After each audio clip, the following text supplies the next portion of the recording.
So welcome back to Bible study. We are looking at the readings for the 8th Sunday after Pentecost with Isaiah 44, 6 through 8, and Psalm 86, 11 through 17, Romans chapter 8, 12 through 25, and Matthew 13, 24 through 30, and 36 through 43. Let's begin with our prayer.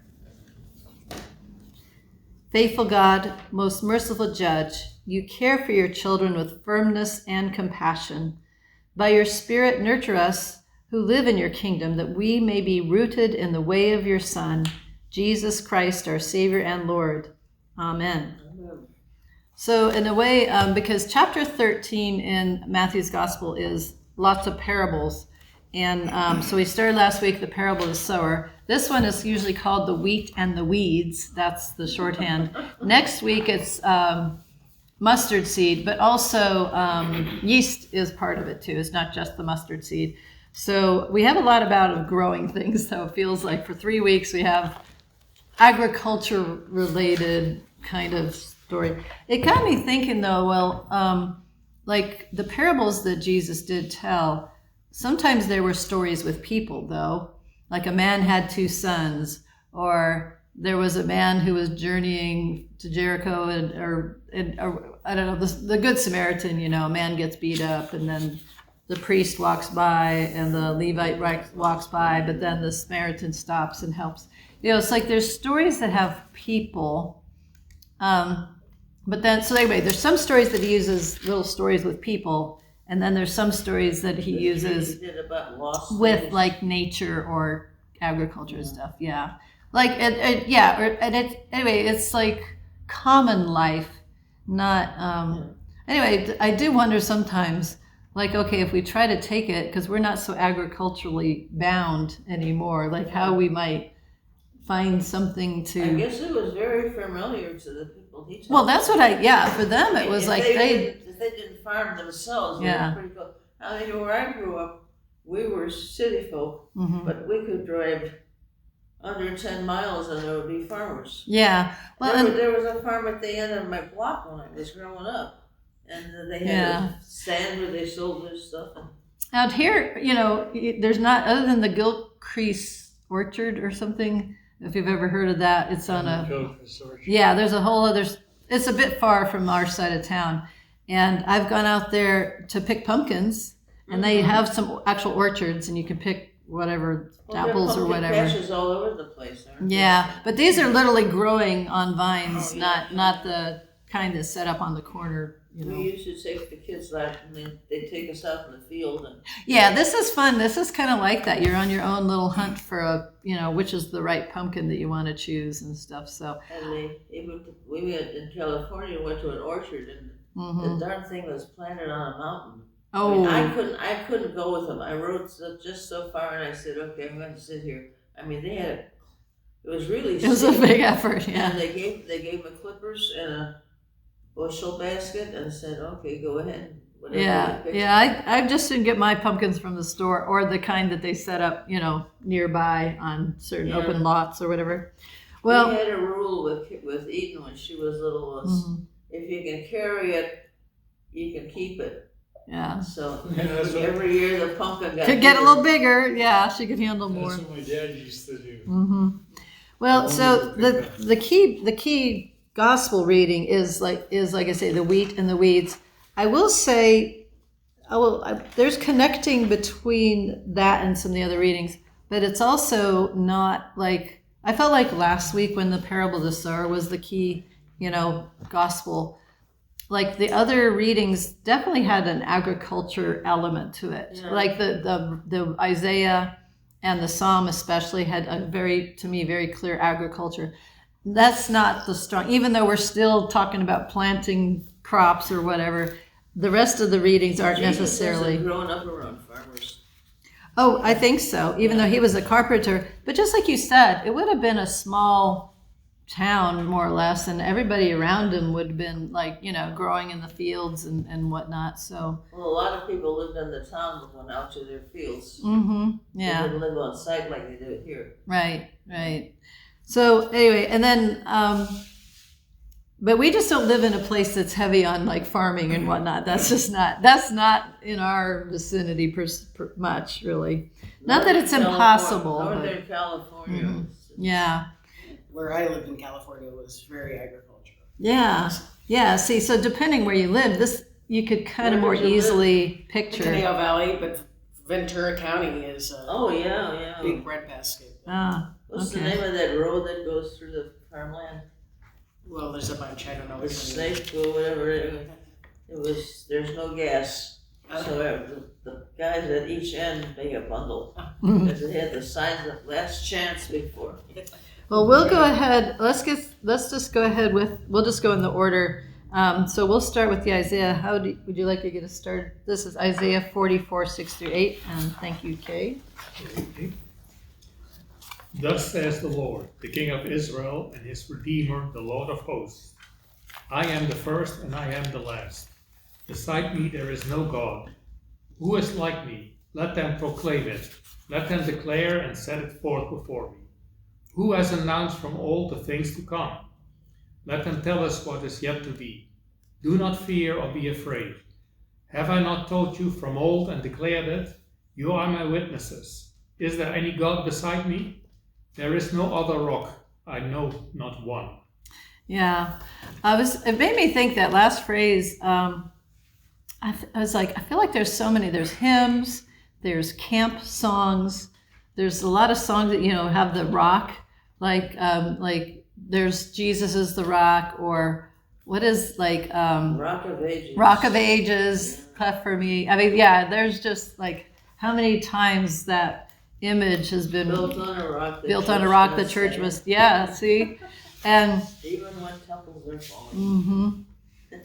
I will call upon the Lord liveth, and blessed be the rock, and may the God of our salvation be exalted. I mean, there's just the rock is in so many songs and hymns and everything, and this is in Isaiah, but it's often in the Psalms too, as an image of God. I guess it's that sense of dependability.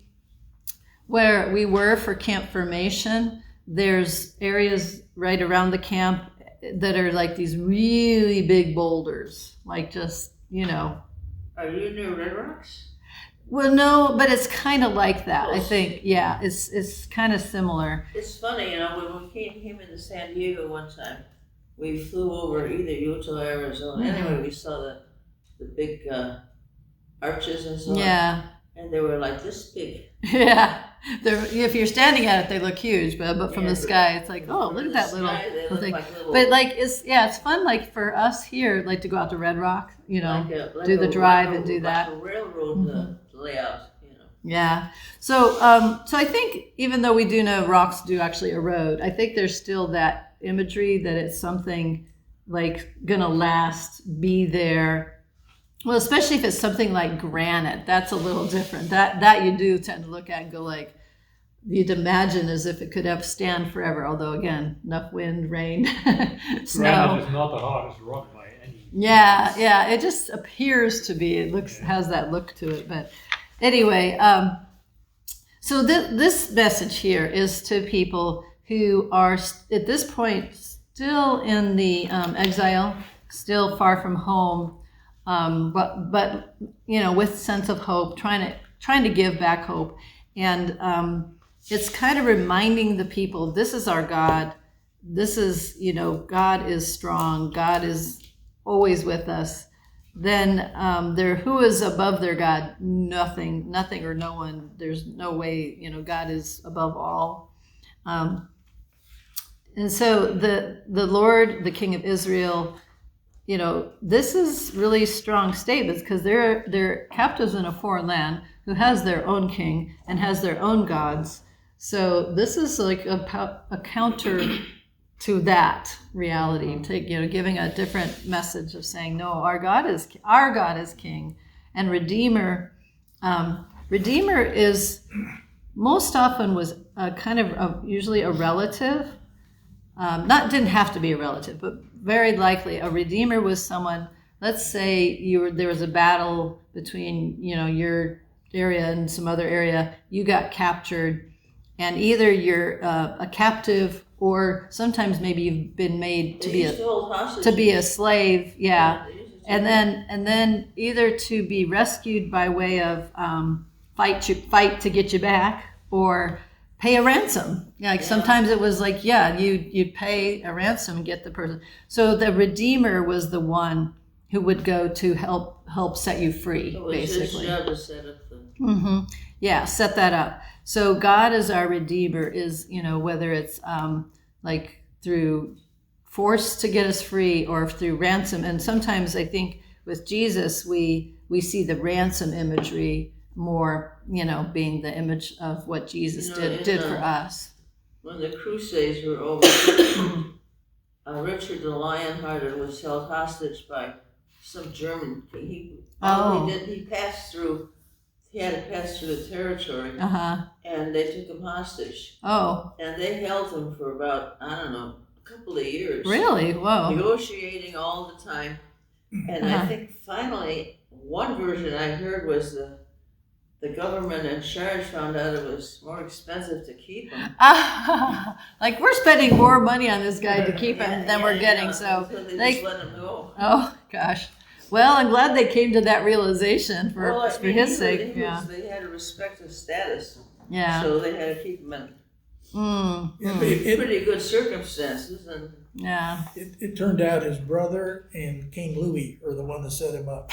Oh my gosh, isn't that wild? What did you say? His brother, John, and King Louis didn't want him to come back. Oh man. And they didn't want. They were delaying the negotiations too. Well, I like to. So the other thing I did think of is anyway. This is saying to people who are in a tough place. Your God is in control. Your God is powerful. Alpha and Omega. That's the beginning and the end. That's Alpha and Omega. We think of that. And, beside me, there is no other God. Yes, these countries you're with claim these other gods are powerful. They're nothing. And so it's just to kind of help them hold on, have courage. You will go home. Redeemer means you will be rescued. And then I just have to smile, though. There is no rock. There is no other rock. I know not one. But I can't help it because Dwayne Johnson is known as The Rock, and he's in a lot of movies. And he was a wrestler before that. But I always laugh because it's like, no one told Dwayne Johnson there is no other God. God is our rock. But anyway, all right. Let's go on to the Psalm. And this is still a portion of the Psalm. Most of it is like calling on God, and then I think we're more in a part of it where is after the appeal and calling on God, this is the, okay, God, help me. God, basically more like guide me. It's more like praising God, thanking God, asking God for guidance. That's kind of this portion that we're in here. And it's Psalm 86, verse 11 through 17. Teach me your way, O Lord, that I may walk in your truth. Unite my heart to hear your name. I give thanks to you, O Lord my God, with my whole heart, and I will glorify your name forever. For great is your steadfast love toward me. You have delivered my soul from the depths of Sheol. Sheol, yeah. Oh God, insolent men have risen up against me. A band of ruthless men seeks my life, and they do not set you before them. But you, O Lord, are a God merciful and gracious, slow to anger and abounding in steadfast love and faithfulness. Turn to me and be gracious to me. Give your strength to your servant and save the son of your manservant. Show me a sign of your favor, that those who hate me may see and put me to shame, because you, Lord, have helped me and comforted me. Yeah. So what part of this is, and I think it does cross in, to me it's a connection to the gospel reading. So part of it is, even though this person obviously is facing people who are trying to hurt them, a band of ruffians. I have to say that phrase, it just kind of makes me smile. A band of ruffians, oh my, ruffians. It kind of takes everybody in. Yeah, but it's also letting God handle it when you think about it. It's not like, let me go take revenge on them. It's more like, God, you're the one who has to set things right. So it's giving God back the control. And so instead of looking to making justice, like carrying it out ourselves, it's putting that to God and letting God take care of those ruffians. But I like where we start, though, where we jump in on this particular is, teach me your way, O Lord, and I will walk in your truth. Give me an undivided heart to revere your name. But anyway, your way, your truth, it's really, kind of trying to say, help me keep focused on you, Lord. It's kind of just the first commandment, you shall have no other gods before me. And I guess the Isaiah was also talking about, you could say that was also, you shall have no other gods before me, was kind of part of what that Isaiah reading is. So, but that phrase I like also a lot, undivided heart. Goodness, there's so many things that, take our attention, right? Keep us distracted sometimes. And that's a little more like the reading last week when it was it the rocks? Was it the hard path? Was it the weeds from the sower, the parable of sower? But still, I feel like God is always committed to us, but we sometimes forget to return back, look back to God with that same commitment, devotion. Let God be the one who really guides us. But then I like the example of giving thanks. So anyway, some of this I feel like that's such a good prayer. Just teach me your way, O Lord. I will walk in your truth. Let me hear your truth, not what I want to hear, your truth. And then when it goes on, and you have delivered, again, thanking God because God has helped us. I think yours used the word Sheol.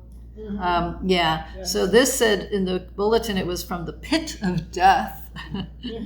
But Sheol was their concept of after you die, it just was kind of nothing. It was just the grave. It was the grave. It was just you're in the dead place. Yeah.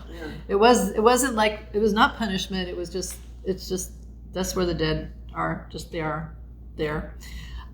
So. Well, especially if you look at Judaism before they started thinking about life after death, it was basically just when the body and the breath of God split in your death, there was nothing left. Mm-hmm. Yeah, there was not this notion, and it isn't necessarily technically. Anyway, I have to say I never said anything about this weekend, but the band of ruffians has my mind go in a funny direction. Because I know a lot of Disney stuff, and there's Tangled, which is the Rapunzel movie, based on Rapunzel, the story of Rapunzel, and she finally escapes the tower, and her dream is to get to just get to see these certain lanterns that are set off in this kingdom one day every year. She just wants to go get to see it. That's her dream. And in the meantime, she stumbles in a tavern which is full of ruffians, and there are all these ruffians, and at first it's like, uh-oh, this isn't good, and then they all have their dreams. Well, yeah, and then she starts telling, well, I have a dream, and she starts to do and sing a song, and then before you know it, another really super tough guy is saying, well, this is my dream, and he has his little line of singing, and then another one will be like, well, and he sings about his dream. Was there a guy that had either one arm or something wanted to play the piano? Yeah, like he was like a hook for one hand, and then but he wants to play the piano, and which he turns out he can do real well with, even though he only could do it with one hand, and so anyway, then they become, instead of this group of people to be afraid of, they all discover like we all have hopes, we all have dreams. And they actually become very supportive of her. They're actually on her side instead of trying to, hurt her or anything. So it's I just appreciate it because it's that little reminder that, not to just look at someone only from the outward appearance, like we just tend to do. It's like, there may be something you actually have in common if you take the time to listen to one another. That's not what the Psalm's about, but it just bring the image to mind. It sort of ties in with the gospel. But I would say you could connect over to the gospel. Are they wheat or are they weed? And at first the story would have had you think, she's wandered into the weeds, and it turns out, well, no, they're more wheat than weed. They might look kind of rough on the exterior, but like they have good hearts, or they help her out and sort them out later. Yeah. So anyway, that's just a little aside, but I agree with you. I could connect that over to the gospel reading, and then it's this line. It was verse 15, and I wish I paid more attention to which Bible version was chosen, because this is the way it's worded. But you, O Lord, are gracious, full of compassion, slow to anger, full of kindness and truth. That's not bad. That's good. That's just not what I think we hear more frequently. Like a patient parent. Yeah, well, but the other wording, this is what I think is the more familiar way. But you, O Lord, are God, merciful and gracious, slow to anger, and abounding in steadfast love and faithfulness. But like merciful and gracious, slow to anger, abounding in steadfast love. That little portion there, I feel like it comes up many, many times, and it's not an official. Yeah. See, it's not an official creed, but it's kind of like it because it gets repeated frequently, So anyway, I like the merciful and gracious, slow to anger, and abounding in steadfast love. I can usually kind of remember that like core piece of it. Like, this is who God is, merciful, gracious, slow to anger, abounding in steadfast love, and faithfulness. That's this one says, and faithfulness. So anyway, that's just again one of those key testimonies. This is who our God is. And then finally, again, back to let some blessing of yours come to me, so that the bad guys can see you're blessing me and you put them to shame. But again, let God take care of it. It's kind of the part of the message in here too. Don't go seeking vengeance on your enemies. Just let God handle it. So, all right, let's go into Romans 8, 12 through 25. We are actually hearing Romans 8. I think we're going to end up hearing all of the chapter. We heard 1 through 11 last week, 12 through 25 this week. This coming week we pick up at verse 26. So we are pretty much just getting the whole chapter there. So, but Gail, would you like to read Romans 8, 12 through 25? Okay. If I get, or you can read it. So then, brothers and sisters, we are debtors, not to the flesh, to live according to the flesh. For if you live according to the flesh, you will die. But if by Spirit you put to death the deeds of the body, you will live. For all who have led by the Spirit of God are children of God. For you did not receive a spirit of slavery to fall back into fear, but you have received a spirit of adoption. When we cry, Abba, Father, it is that very Spirit bearing witness with our spirit that we are children of God. And if children, then heirs, and heirs of God. And you joint heirs with Christ, if in fact we suffer with him, so that we may be glorified with him. I consider that the sufferings of the present time are not worth comparing with the glory about to be revealed to us. For the creation waits in eager longing for the revealing of the children of God. For the creation was subjected to futility, not of its own will, but by the will of the one who subjected it, in hope that the creation itself will be set free from its bondage to decay, and will obtain the freedom of the glory of the children of God. We know that the whole creation has been groaning in labor pains until now. And not only the creation, but we ourselves, who have the first fruits of the Spirit, groan inwardly while we wait for adoption, the redemption of our bodies. For in hope we were saved. Now hope that is seen is not hope, for who hopes for what is seen? But if we hope for what we do not see, we wait for it with patience. Mm-hmm. At that last phrase I had written in my own, I wrote, pack your patience pants. I've heard that phrase before. I didn't make it up, but I was, pack your patience pants. All right. So there's a lot. To me, there's kind of, the first part and the second part, like to me, this kind of split almost in two. The first part is our identity, which is we are debtors to God, but not to the flesh. And this comes up frequently, I think, in Romans, probably some other of Paul's writings. But just to be clear, when the word is flesh, that is the word sarx, and so I don't know. That makes me think of the word sarcophagus. I don't know. There's probably other words I could think of, but anyway, that sarx and sarcophagus kind of go together in my head. So the flesh the flesh does not really mean this per se.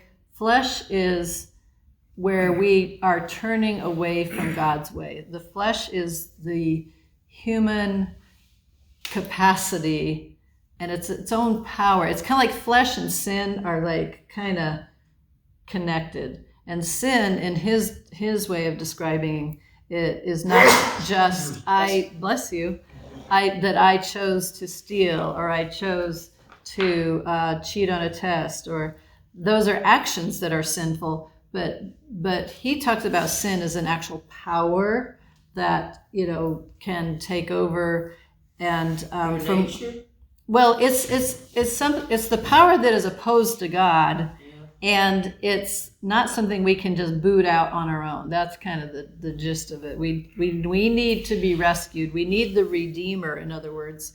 We are the ones who are kidnapped or captives of sin. We have to be rescued. We have to be redeemed and set free. And he's been talking about that earlier already in previous stuff we've read. Would he have considered original sin to be part of this? Well, he talks about Adam and Christ. He does use Christ as kind of us as humans stuck in sin. So I guess I would say there's an element. Although, honestly, that original sin is its own. I don't know if it would be as its own thing. Yeah. Well, I would say he points to it. I don't know if it's not a fully fledged as it eventually gets developed, but I would say. Yeah. So, but I will say too, so just to be clear, this is in and of itself not evil or bad, right? So, but the part of us, it's more of the orientation. It's the choice to go away from God. It's the choice to be selfish and self-serving. It's the choice to put ourselves above everybody else and, put ourselves first all the time, and God gets pushed in the background. So that's the action of the flesh and the deeds of the body. Yeah. And then the body, sometimes though, the word body is a better word for just this physical existence.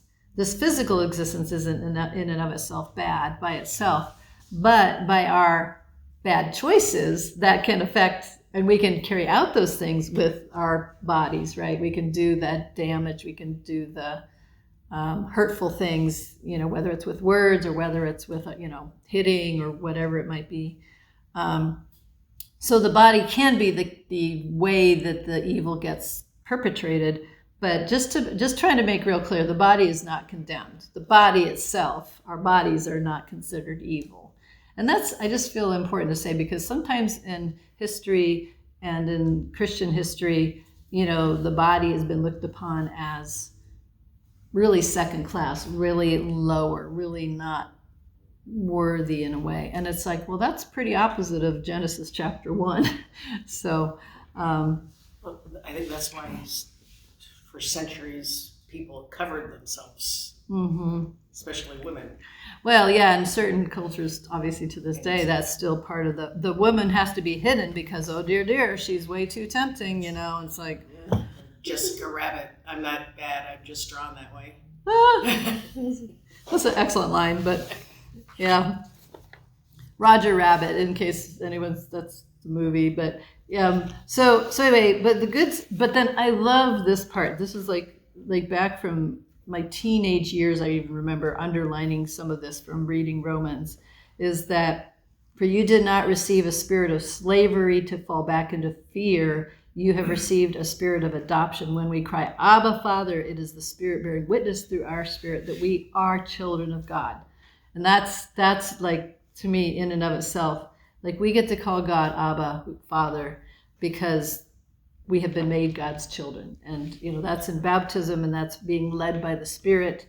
You know, don't remember who we are. That's kind of been like last week and this week, is remember who we are and don't revert to that old way, that old person, that old Adam. That's another way sometimes it's worded.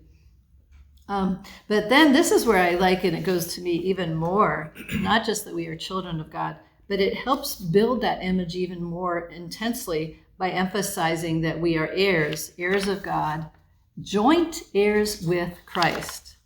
I mean, sometimes I think we could just read and we just kind of move on and say, okay, sure. But back in that era and for many centuries in many places, you know, the only one who really got the inheritance was the oldest son. Uh-huh. I mean, forget the daughters. In many cultures, it's primogeniture. The primogeniture. Is that the wording? Yeah. So that was the way. So this is really astonishing and saying something very different, is that every person is an equal heir, joint heirs with Christ. Like it's not this, he's the oldest, he gets the big lion's share, we just get the little leftovers. It's like everything that is Christ is ours. And that's like... Well, the rule was the eldest son inherited everything. Mm-hmm. Second son went into the military. Oh yeah, it would be the like... third son went into the clergy. Yeah. And then if it was fourth, well, you were on your own. I don't know. Now you got to figure yourself out. Go be a lawyer, whatever. No. That was a Roman thing or a Greek thing. Yeah. But for instance, the Salic Franks, the people from Charlemagne, basically, that came into Europe after the Romans got out, they had completely different inheritance laws. Oh yeah. Women inherit, if a woman died, their children inherited. The husband got nothing. And the other way around. So inheritance always went to children. Women could have their own property, and because the way things worked in those days is that if you were Roman or Roman descent, you got Roman law. If you were of Frankish descent, you got Frankish law. Oh. So it was a very different culture. Yeah. So you cannot say that this always worked for everybody. I like to hear about those changes or varieties that, it was not always. Well, still today, isn't it? Your Jewishness, you inherit from your mother. Well, yeah, the being Jewish is connected to your mother. Yeah. That's true. Your identity of being Jewish is, if your mother is Jewish, if you're born of a Jewish mother, you are understood as Jewish, that is who you are. So that's interesting, though. Even like 150 years ago, my great grandfather was like a younger son. Mm-hmm. And his older brother got the property in Germany, and he got passage to the United States. That was his opportunity. Go make your way. Go on. Well, that was his choice, probably too. Yeah. So he got drafted by the Union Army, got smallpox, and died. The reason that there's so many farmers of Dutch descent in the north of the United States is because of this, where the older son got the farm in the Netherlands, the younger son wanted to farm, had nothing, and then there was this land of opportunity, which could be the United States, Australia, New Zealand. There was an enormous outflow. Yeah. It's okay. Well, let's keep going on. So anyway, I just think keeping that awareness that we are God's children, and that phrase, joint heirs with Christ. So everything that Christ is ours. However, that's an amazing, like, wow, that's all, everything that is Christ is ours. Keep in mind though, everything that Jesus went through could be us too. So that means like he suffered. So we should not expect that we always, like that might happen to us too. Like in other words, he's our sibling. If he suffers, we may suffer.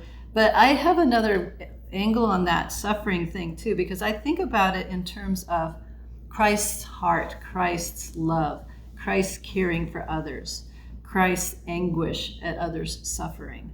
And so I think that if you think about sometimes it's not the suffering put onto you, it's the suffering of compassion.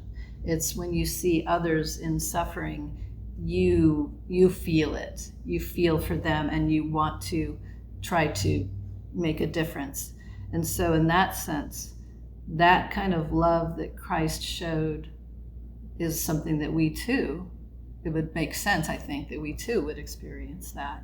So the suffering might be put upon us, that might be true, but I think sometimes it's the suffering because you care for others. And if you see someone you care about hurting, you feel that, right? So you suffer with them. Well, isn't that compassion? Isn't that in essence the core of the word? The calm part is with, and the passion is the, whatever feeling and stuff. So like you are feeling with that person, what they're going through. So you're sharing in that, what they're going through.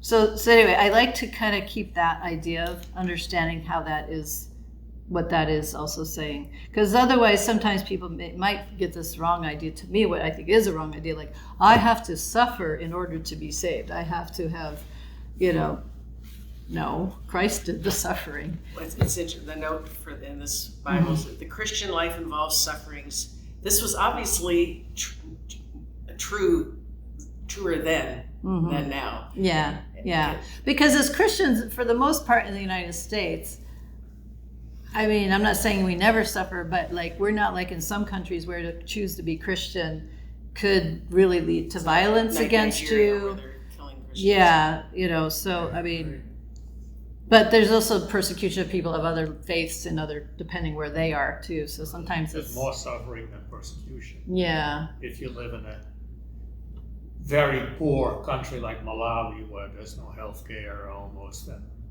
and food security is not a given, and there will be suffering without any. That's not if there's no persecution of anything. Yeah, that's good perspective to clarify too.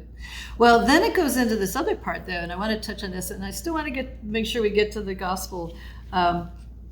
But it's this part about connection with creation.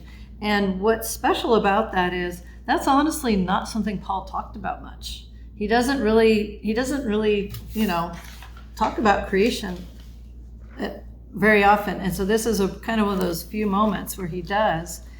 And it's saying that we are connected. So part of the way I was looking at these readings is I feel like it's who are we as people, as humans together, who are we in our relationship with God? And I feel like part of what Paul says here is reminding me that as humans, we are connected to creation. Like, yes, we have a responsibility. We have more control of it, but this is the reminder is that we are connected.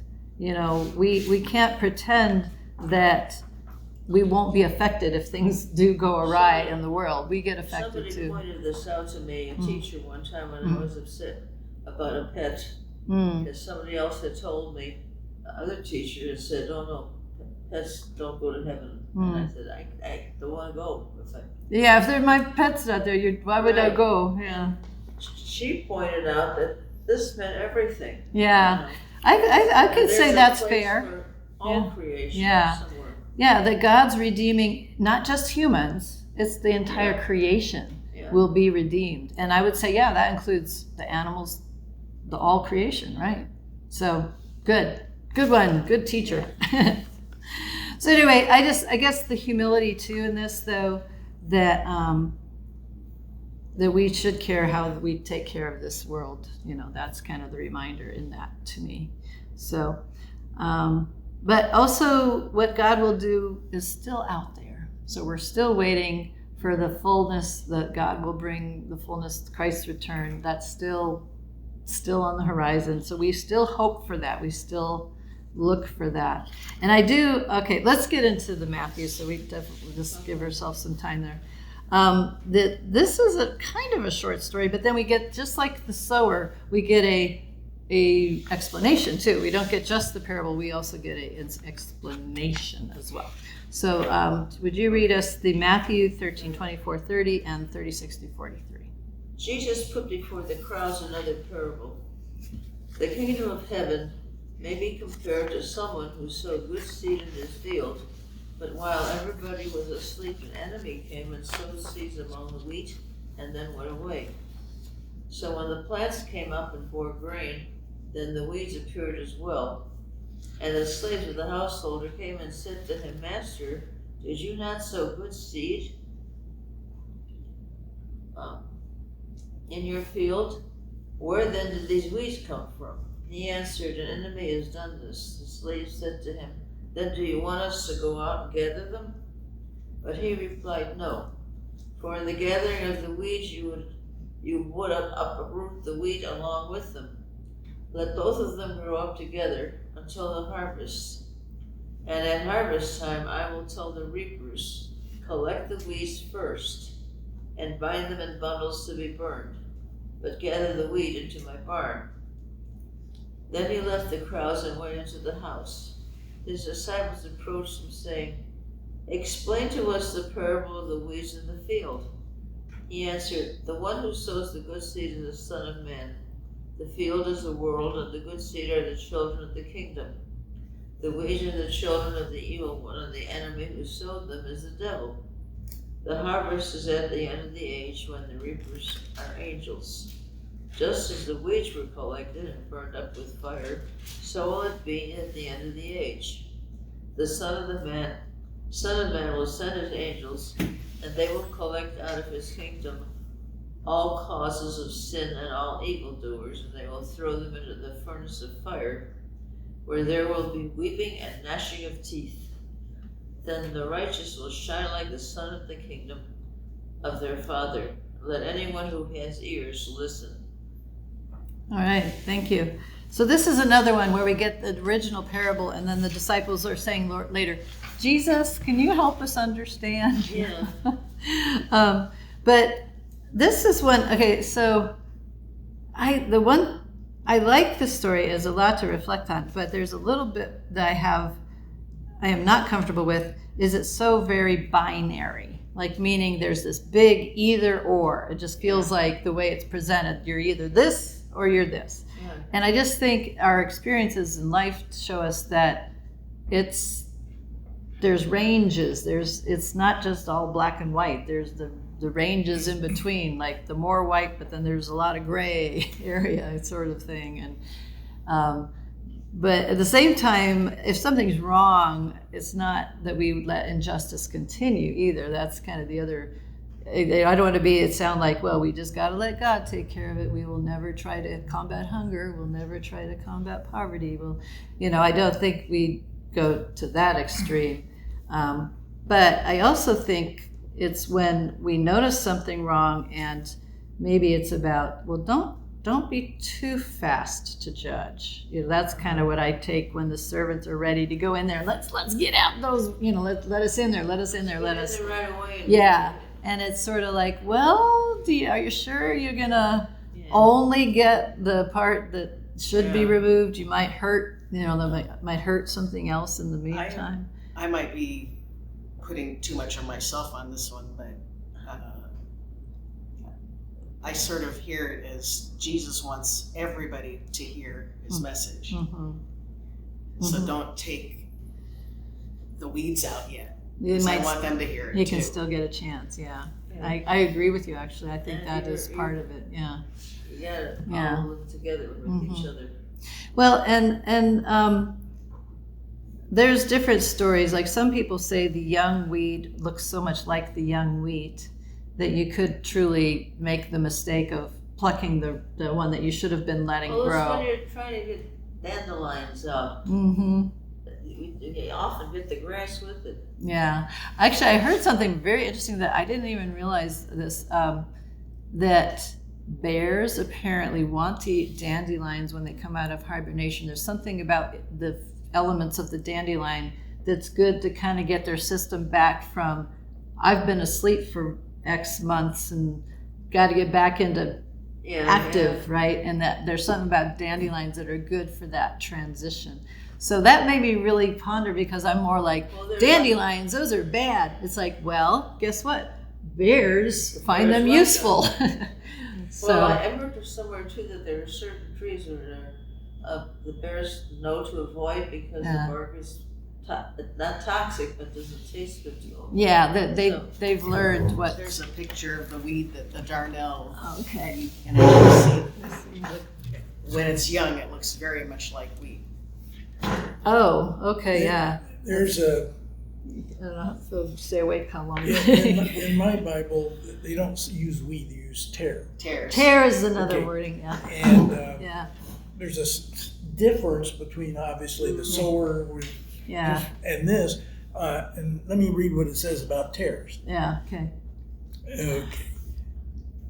Oh, I can't. I said, tares closely resemble wheat, but they are poisonous to human beings. Mm. They are indistinguishable from wheat until the final fruit appears. Okay, Oh, yeah. All right. A lot Farmers would weed out tares just before the wheat harvest because when Yeah. the fruit came out, it was different than the. yeah, so initially it'd be too hard to tell. Eventually you could Yeah. more easily tell.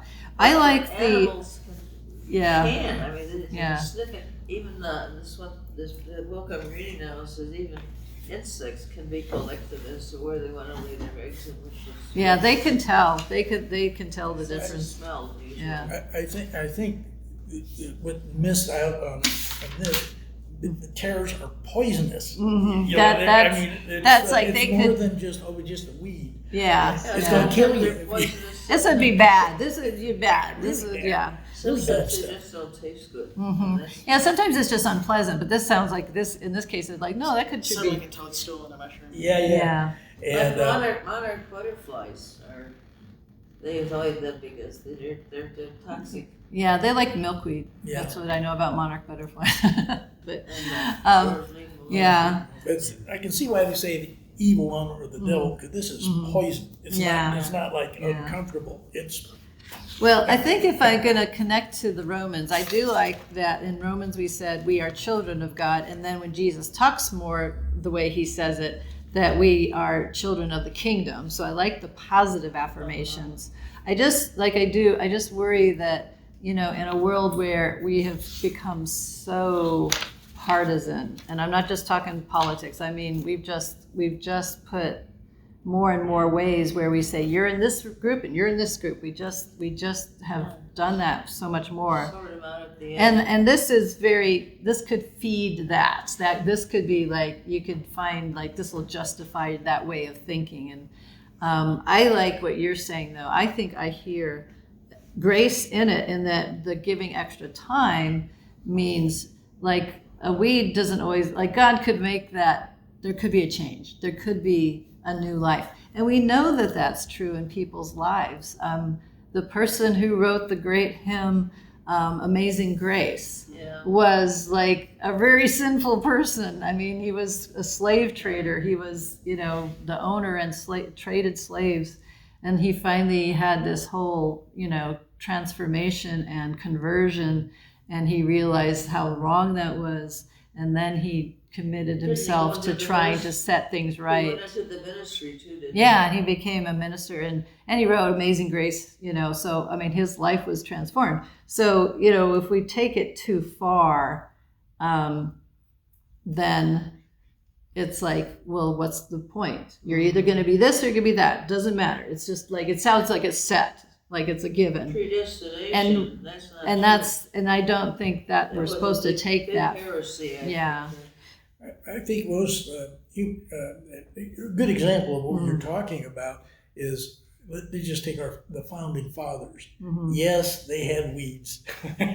Yes, they didn't do everything perfectly, but that doesn't mean. But now we're getting to the point where if you aren't just Yeah, like It's we're very putting our binary. expectation on Yeah. the past when it's like, well, that's just not how they knew life yet. Like they didn't necessarily, have grown to that awareness, or like, always there's things that could be better, and we would like to hope they would have, but maybe we've imposed our own. They weren't Jesus. They were not Jesus. Nobody was Jesus. None of us is Jesus, but we're co-heirs with Jesus. We are joint heirs, co-heirs with Jesus.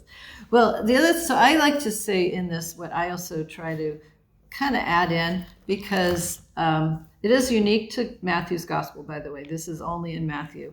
And it's kind of one of these ones where it's like, oh dear, weeping and gnashing of teeth. That's kind of tough stuff. But excuse me, sip of water.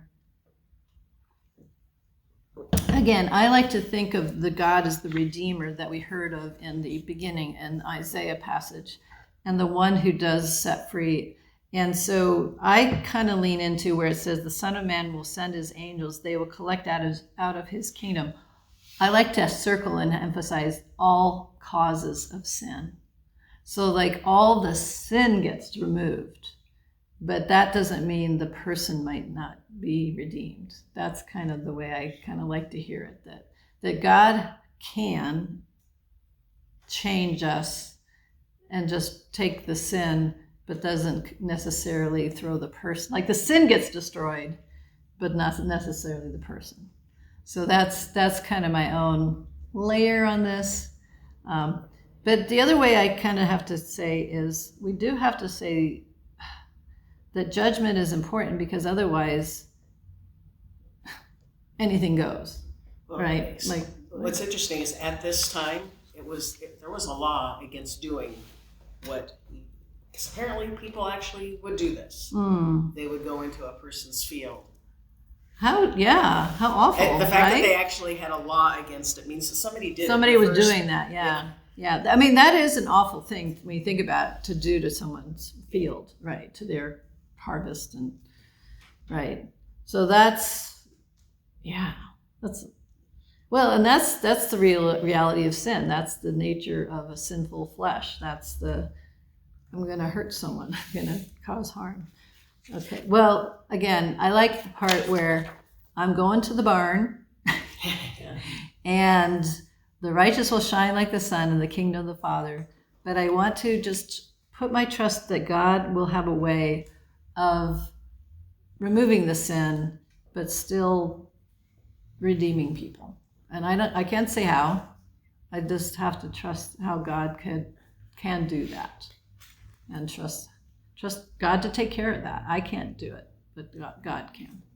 So, all right. Well, let's go ahead and wrap up. There's an aside here that used to be this comedian, late night PBS, Dave Allen. Oh yeah. He used to I do remember, this yeah. old Scottish preacher. He preached on the sex of weeping and gnashing of teeth. Yeah. And there was a little parishioner came up to him and said, "But parson, I have no teeth." I can't gnash. And he said to her, "Teeth will be provided." That's funny. That's all right. Well, can we pray our Lord's Prayer? Okay. Our Father, who art in heaven, hallowed be thy name. Thy kingdom come, thy will be done, on earth as it is in heaven. Give us this day our daily bread, and forgive us our trespasses, as we forgive those who trespass against us. And lead us not into temptation, but deliver us from evil. For thine is the kingdom, and the power, and the glory, forever and ever. Amen. You have a very blessed week.